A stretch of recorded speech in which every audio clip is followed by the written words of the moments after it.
percussion section consists of the pit or front ensemble and the drumline, also known as the battery. The drumline consists of 3 sections: the snares, the tenors or quads, and then the bass line.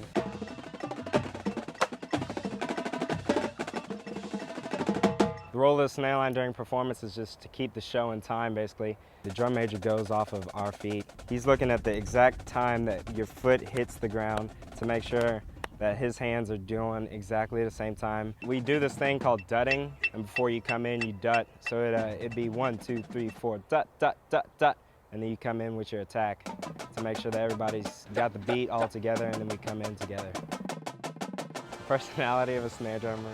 They're usually, I hate to say this, but they're probably pretty cocky. The main role is to just play the most notes out of everybody.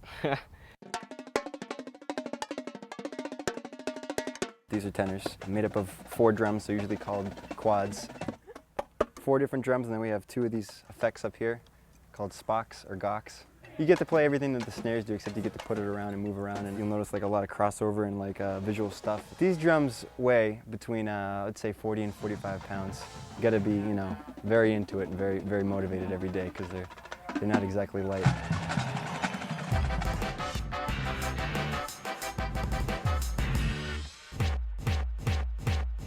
The role of the bass drum is to provide the impact for the core. The loudest noise you hear on the field is going to be the bass line. We have 5 drums here, different pitch, so they can do different melodic things as well, up and down. We mostly split up the snare book. Between the 5 of us, we play all their notes. Each person is playing like a different part at a different point in time, so once we put all our parts together, it lines up as like one solid piece of music. It's like a puzzle piece. I'd have to say, when you're looking at a bass line, the thing to look for is just 5 people who play exactly the same all the time.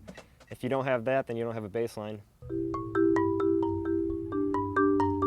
The pit is also known as the front ensemble. It just consists of the keyboards, such as the marimba, vibraphone, xylophone, and also other drums like the timpani. And we also have cymbals and accessories that also play. It's more or less just the icing on the cake of the core. Whereas we don't have to march, we kind of get a lot of the rap for not doing as much in the drum corps, but we really do. We have a lot of stuff to move around. But the coolest thing is that we get to perfect our music, and I think that our music tends to be a little more challenging for our instruments than a lot of the other stuff, because all we do is play music. When I go out at the shows, I try to just put everything I have into it, and you just get in there and do what you have to do, smiling the whole time.